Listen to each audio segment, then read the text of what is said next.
Hey friends, it's Alora and welcome to the Reading Rush vlog. It is currently day 3 of the Readathon, so I'm a little bit behind at life, but I do have a few reading updates for you. Now I did read a little bit on days 1 and 2, as you can see.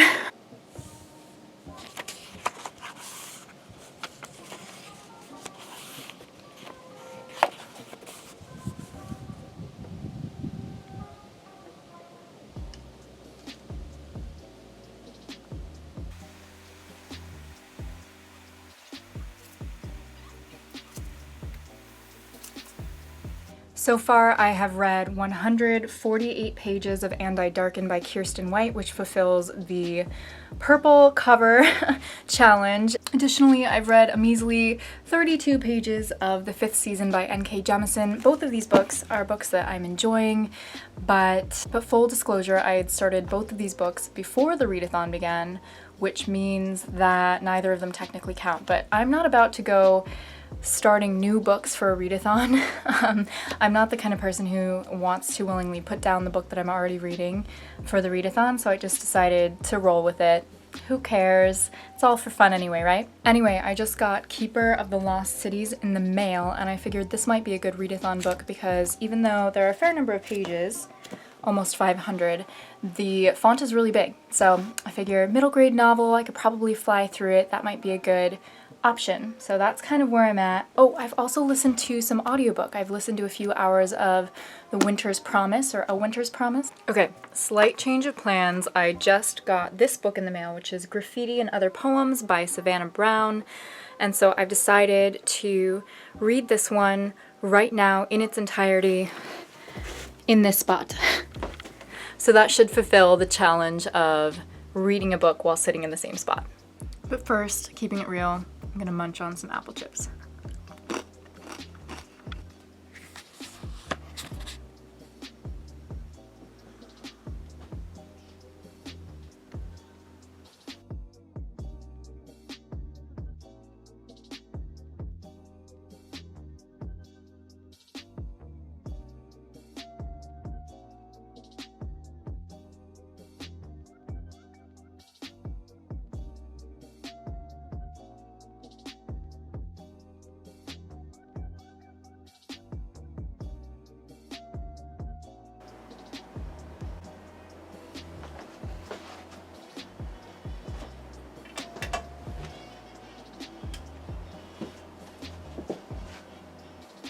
Finished.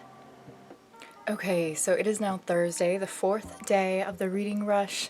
It is the morning, it's still pretty early, and I wanted to quickly because I'm hungry and want to eat my breakfast, I wanted to quickly go over Graffiti with you by Savannah Brown. Now, I learned throughout reading this that this is actually the 2nd edition of this. Savannah Brown, when she was 19, self-published this work herself, and then she decided, you know what, there are some tweaks that I want to make, and so she changed it and reprinted it, which is the edition that I have. I really did enjoy this poetry collection. Poetry is kind of hit or miss for me. It's usually pretty inspiring because the way in which poets place their words is usually quite distinct, and it encourages my brain to kind of change up the order that I place words in, and I really like that. My favorite poem was on page 70 and was accompanied by this adorable drawing. The poem is called The Only Things I Know to Be True. And yeah, I don't know. Overall, it wasn't mind-blowing, but there were a few poems that I connected with, a few little happy smiles that I had, and yeah, it was a good time. So now, I'm going to get to, it's upside down, oh, Keeper of the Lost Cities by Shannon Messenger. This is the story of Sophie, who's a 12-year-old girl, feels like she just doesn't fit in life, and then she discovers that she has this telepathic ability, yeah, that's right, and that she actually belongs in this other realm of elven people. And yeah, so it sounds kind of like, I don't know, a Harry Potter-esque feel because it has, I believe there are going to be 8 books, 7 or 8 books, and it follows Sophie for years and years and her group of friends. I'm just really excited to get to it. Peruse Project, Reagan at Peruse Project has constantly recommended this for the last year, and so I'm looking forward to giving it a go. And accompanying my book is my oatmeal. I make bomb-ass oatmeal. It is the best. Let me know if you want me to do a video on some of my favorite vegan recipes. I could include this oatmeal recipe, it's so good. Alrighty, I'm going to eat my breakfast and read now. Okay, so it's Thursday evening now. I did end up reading 44 pages of Keeper of the Lost Cities, which I'm enjoying so far. I haven't gotten very far into it, but so far the descriptions are really fun and it is quite quick to get through. So I'm going to sit down here in about 20 minutes and read some more of this and I'll update you then.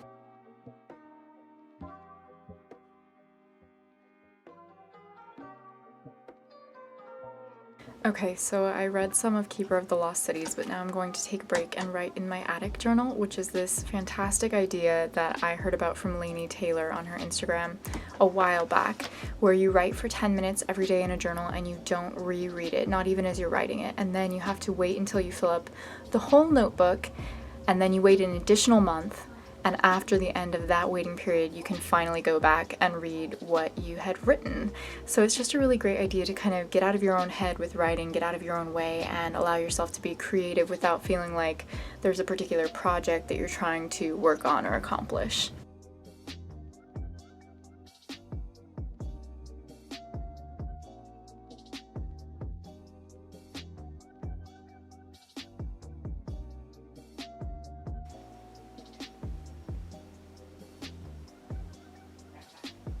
Hey, so it's Saturday night, which means it is the 6th day of the Booktubeathon, and I wanted to give you a reading update because this is going to be the last clip of this vlog, and I'll tell you why in just a second. Did I just call it the Booktubeathon? So far, for the reading rush, I have read 99 pages of Graffiti by Savannah Brown. I have read 103 pages, wow that's awkward, of the 5th season by N.K. Jemisin. I've read 148 pages of And I Darken by Kiersten White, and I've listened on audiobook to about 2.5 hours of A Winter's Promise, which I figure probably amounts to about 125 pages, assuming every hour of audiobook is around 50 pages of the story. And then I've also read, what am I at? 192 pages, sorry, all over the place, of Keeper of the Lost Cities by Shannon Messenger, and so that puts my current page count at 667 pages approximately, because the audiobook is approximate. So that's definitely less than I have done in years past, but that's still, you know, more than 100 pages a day, so that's not bad. I'm pretty proud of that. And what I wanted to tell you is that I have decided to do a 24-hour readathon for the final day of the reading rush, because I feel like I haven't quite gotten into the full spirit of the readathon yet. I feel like I haven't really read that much more than I normally read, and so I decided, you know what I'm going to do? I'm going to make the final day of the reading rush my own 24-hour readathon and just read as much as humanly possible on Sunday, the 7th day of the reading rush. So what does that mean for me right now? What that means is that currently it is 10 o'clock at night.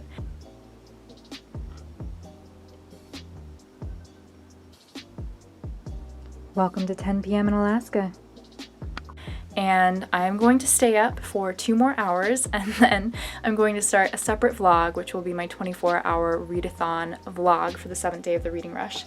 And I'll update you at the beginning of that vlog on what my reading plans are, what I hope to accomplish, and you'll see me quite sleep deprived. We'll see how far I make it. I probably, to be quite honest, will only make it to like 1:30 in the morning, and then I bet I'll crash and wake up in the morning and read some more. And it's just gonna be a really fun day. I'll show you what I'm reading, where I'm reading, and maybe we'll do some other fun activities too. So I hope to see you in that vlog. Thank you for sticking around with me, and thank you to everyone who helped to make the reading rush so special this year. Like, the Booktubeathon has always been such a wonderful time and place for people who love to read to, you know, come together in a community, and I just really appreciate Ariel and Raylene, and I really appreciate all of you who are watching this and everybody else who is participating in the reading rush who's making it so fun and such a lovely time of the year. And I'm just so grateful that I had the time this year to actually read a little bit more than usual. So I'm so excited. I'm gonna stop talking now, but I'm so excited to see you in my 24-hour readathon vlog, which will be coming in the next day or two. Okay, until next time, love you.